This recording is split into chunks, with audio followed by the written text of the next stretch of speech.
तारीख थी 20 जून और साल था 1747।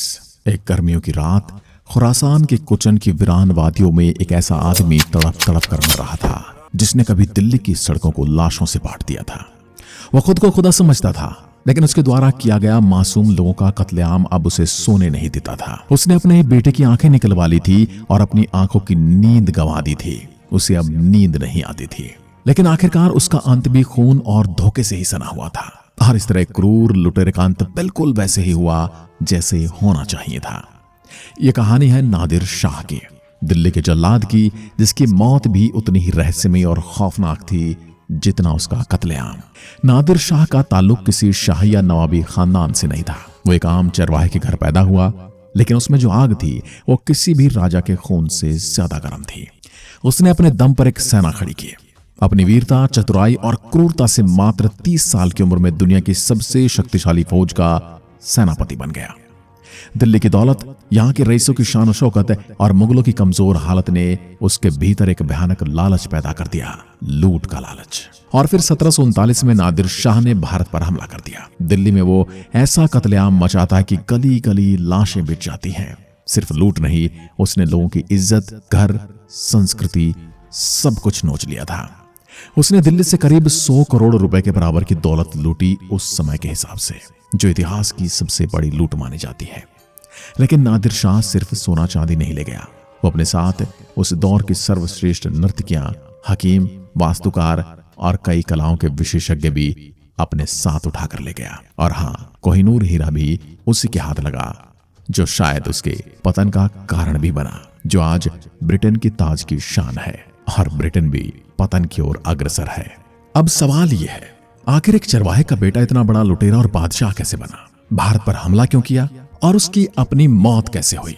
तो चलिए इस वीडियो में जानते हैं नादिर शाह की पूरी कहानी, उसके उदय से लेकर उसके अंत तक की कहानी। साल था 1998। ईरान का खुरासान प्रांत और वहां की ऊंची ऊंची बर्फ से ढकी पहाड़ियां, जहां एक छोटे से गांव में जन्म लेता है एक बच्चा, जो एक दिन दिल्ली में तबाही मचाने वाला था।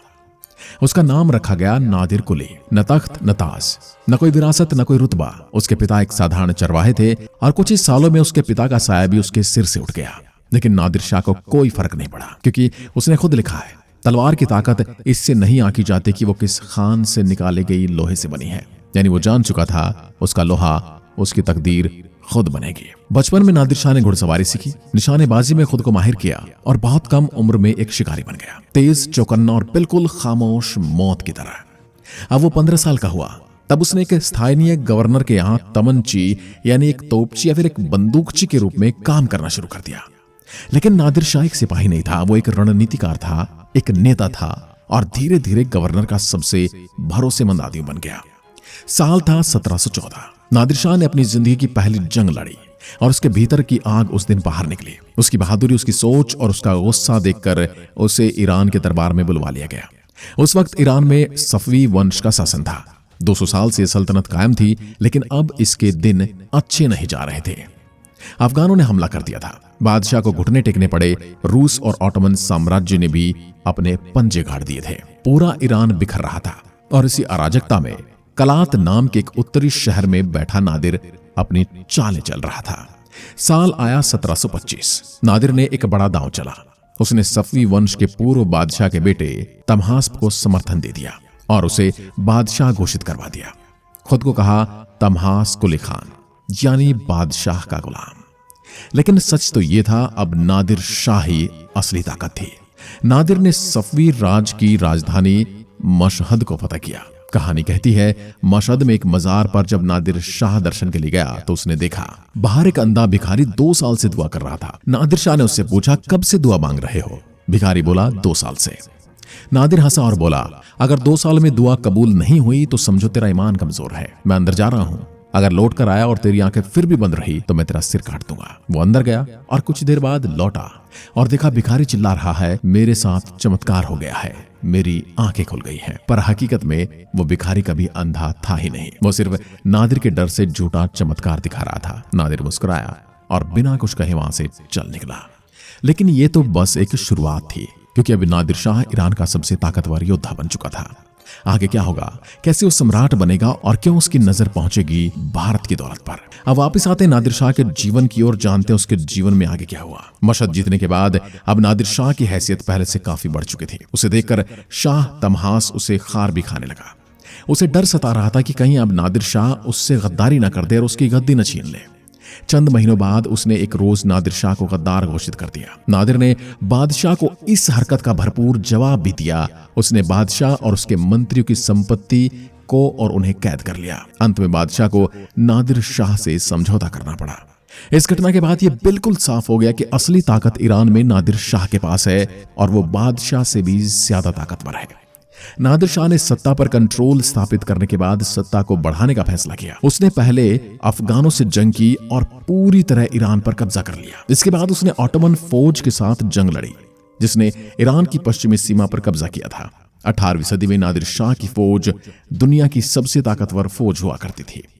नादिर शाह की फौज में हर 50 सैनिकों के बीच में एक कमांडर हुआ करता था और कमांडर की नियुक्ति स्वयं नादिर शाह करता था। फौज की लगातार ट्रेनिंग चलती रहती थी और नादिर शाह और सेना के बीच एक सामंजस्य बन गया था कि युद्ध में इशारे भर से वो युद्ध की रणनीति बदल दिया करते थे। बिल्कुल एक मंजे हुए सेनापति की तरह वह एक विशाल सेना तैयार कर रहा था। इस युद्ध रणनीति की बदौलत नादिर शाह ने 1735 तक ईरान को मुट्ठी में कर सफद बादशाह को हटाकर खुद को आधिकारिक रूप से बादशाह घोषित कर लिया था। साल था 1739। दिल्ली अपनी नींद में थी और मुगल बादशाह मोहम्मद शाह रंगीला शाही शराब और नाच गाने में डूबा हुआ था। उसी महफिल के बीच एक हरकारा आता है, हाफता हुआ, कांपता हुआ और अपने कांपते हुए शब्दों में बादशाह के सामने एक चिट्ठी रखकर कुछ कहता है। रंगीला बिना पढ़े उस चिट्ठी को शराब के जाम में डुबो देता है। दिल्ली बहुत दूर है, यही कहा था उस गाफिल शासक ने। लेकिन उसे क्या मालूम था कि अब की बार दिल्ली उतनी दूर भी नहीं जितना वो समझ रहा था। और दिल्ली दूर जिनकी वजह से थी, उनमें से मोहम्मद रंगीला नहीं है। और जो आने वाला है वो कोई मामूली लुटेरा नहीं, बल्कि इतिहास का सबसे खतरनाक सेनानायक और सबसे क्रूर सेनानायक है। नाम है नादिर शाह। नादिर शाह को दिल्ली पर हमला करने के लिए 3 मजबूत कारणों ने प्रेरित किया था। पहला, मुगलों का शासन कमजोर हो चला था। वो भोग विलासी और युद्ध के काबिल न होने वाले बादशाह थे। दूसरा, उसकी विशाल सेना का खर्च इतना ज्यादा था कि अब खजाना खाली हो चला था। अब उसे सेना को जोड़े रखने के लिए अकूत संपत्ति की जरूरत थी। तीसरा, उसे पता था कि भारत विशेषकर दिल्ली सोने की चिड़िया है और सोने की चिड़िया की रखवाली एक शराबखोर बादशाह कर रहा है। और बस इन 3 कारणों ने भारत के इतिहास को एक ऐसा खूनी मोड़ पर लाकर खड़ा कर दिया जिसकी स्याही आज भी लाल है। नादिर शाह ने काबुल, पेशावर और लाहौर तक एक के बाद एक सारे इलाके रौंद डाले। हो सकता है जिन इलाकों को उसने लूटा, खासकर लाहौर, पेशावर और काबुल के लोग आज भी उसे अपना हीरो मानते हों। मोहम्मद शाह को अंतिम चेतावनी भेजी गई कि बॉर्डर पर पनाह लिए अफगानियों को सौंप दो। रंगीला नहीं माना। नतीजा, नादिर शाह ने अपनी 40,000 सैनिकों की फौज के साथ दिल्ली की ओर कूच कर दिया। दिल्ली को चारों ओर से घेर लिया गया। 1 हफ्ते में मुगल कैंप में राशन खत्म होने लगा। बादशाह मोहम्मद शाह को वार्ता के बहाने बुलाया गया और सीधे कैद कर लिया गया। अब दिल्ली में 2 शासक थे, एक असली और एक दिखावटी। नादिर शाह आराम गाह में रुका और रंगीला जनाना खाने में। दिल्ली की सड़कों पर अब नादिर के सैनिक गश्त कर रहे थे, जिनका सामना एक दुकानदार से हो गया। पहाड़गंज की गलियों में मामूली सी बहस और फिर झगड़ा और फिर भीड़ एक दूसरे से भिड़ गई। इस घटना ने नादिर शाह को आग बबूला कर दिया।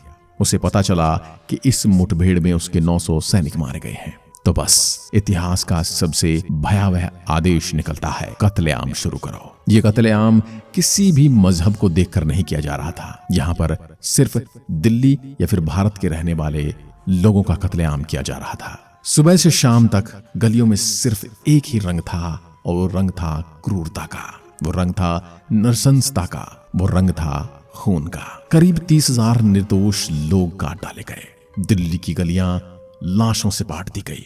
बच्चे, औरतें, बूढ़े, कोई नहीं बख्शा गया। तब निजामुल मुल्क ने नादिर शाह के सामने हाथ जोड़ दिए, जान की भीख मांगी।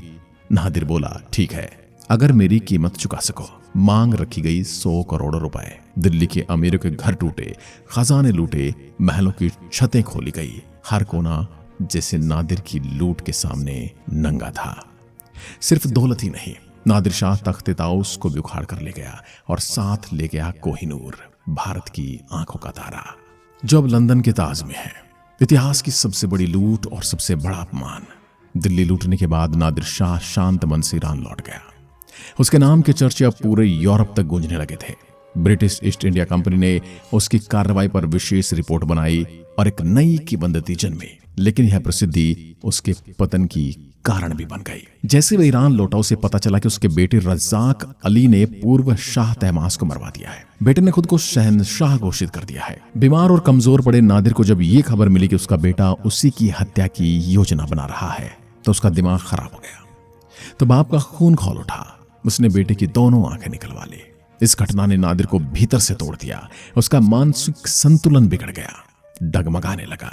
वो ये सोच ही नहीं पा रहा था कि जिंदगी भर जिस तरह से वो लोगों को लूट कर उन्हें खत्म करता रहा, वही मौत और वही लूट का खतरा अब उसके सिर पर मंडरा रहा था। नादिर अब अपने ही परिवार के लिए खौफ बन चुका था। उसने अपनी भरोसेमंद ईरानी कमांडर्स को हटाकर सुरक्षा अब्दाली अफगानों को सौंप दी थी। उनमें से एक था अहमद शाह अब्दाली, जो आगे चलकर पानीपत के युद्ध में मराठों से भिड़ेगा। लेकिन नादिर की किस्मत अब रेत की तरह फिसलती जा रही थी। साल 1747 की एक गर्मियों की रात, अपने तंबू में सोते हुए नादिर शाह पर हमला होता है। हमलावर कोई दुश्मन नहीं, बल्कि उन्हीं में से एक था जिन पर वो आंख मूंद कर भरोसा करता था। एक ईरानी सैनिक उसकी गर्दन पर तलवार चला देता है और वहीं उसी रात नादिर शाह का अंत हो जाता है। हत्यारा सलाह खान था, जिसने नादिर शाह का सिर काट दिया और बाहर दरवाजे पर इंतजार कर रहे एक सैनिक के हाथ में रखकर कहा, काम हो गया है। यदि आप किसी और बादशाह के अंत की कहानी जानना चाहते हैं तो कमेंट में उसका नाम लिखकर जरूर बताएं। हम उसकी कहानी भी आप तक जरूर पहुंचाएंगे। जय हिंद, जय भारत।